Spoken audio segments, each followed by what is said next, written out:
Hey guys, it's Katie and I'm here today to do the climate change book tag. I was tagged, or unofficially tagged, by Vendy from Caught Between Pages, and I'm really excited to do this. And I decided to do it in a semi-nature-like setting because of reasons. The reason I'm not outside is because where I live, the mosquitoes are just absolutely horrid this time of year, and I'd rather not get bitten more than I already have been. So we're doing it on the porch instead. But you can still hear all the nature sounds like the insects and the birds and the chipmunks and the wind. And so we're just gonna go with it. So without further ado, let's jump right into the questions. Number 1, Global Warming, a book that warms your heart every time you read it. For that, I picked The BFG by Roald Dahl. It's just such a cute, sweet, wonderful little story that I absolutely loved when I was a kid. 2, Renewable Energy, a book that renewed or reinforced your opinion on an issue. For this, I picked The Confidence Code by Katty Kay, and basically that book is all about confidence of women, particularly in education and the workplace, and how we just typically don't have confidence due to a lot of extraneous, etc., like stereotypes, stigmas, scientific evidence, and whatnot. It's reinforced what I kind of already knew, but it also introduced new concepts, but it really mostly solidified what I already knew. Number 3, Ozone Layer, a book with a protective relationship. And for this one, I picked The She by Charlotte Ashe.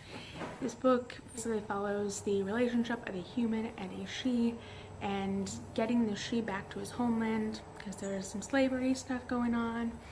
And both of them are incredibly protective of each other on their journey quest thing to get Setters back home to the fairylands. Number 4, Greenhouse Emissions. Name a book with a toxic relationship. And for this, I 100% picked Dragon Keeper by Robin Hobb. You knew there had to be a Robin Hobb book in here, obviously.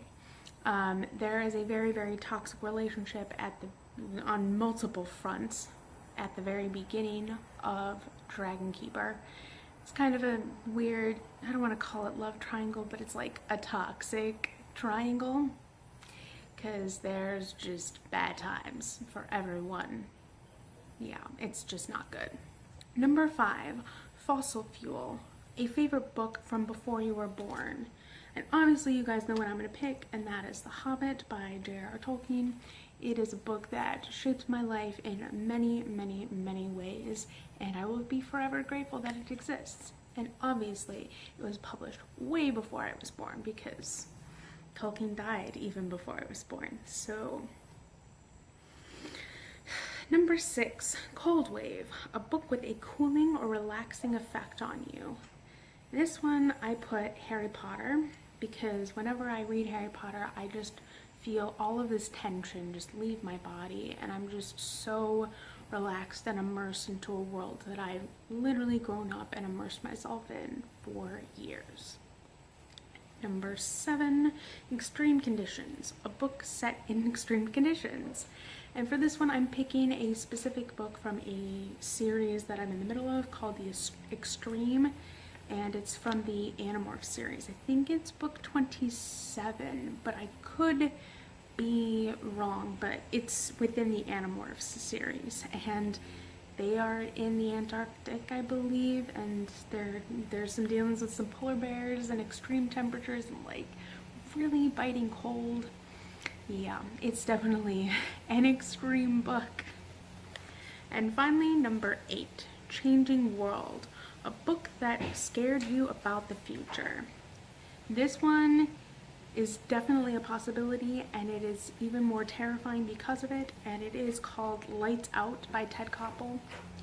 Really what that book is about is how the US would handle or not handle a cyber attack from a foreign country, and it's terrifying because it could happen, and it is likely that it will happen, and and we are not prepared for something like that.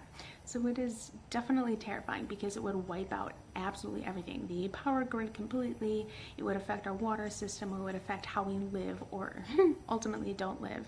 And so it's just particularly very scary. So yeah, those are all the questions. I don't know who's done this tag and who hasn't, so if you are as concerned about the environment as I am, definitely do this tag. Just say I tagged you. That's about all I've got for you guys today. You know the drill. Bye!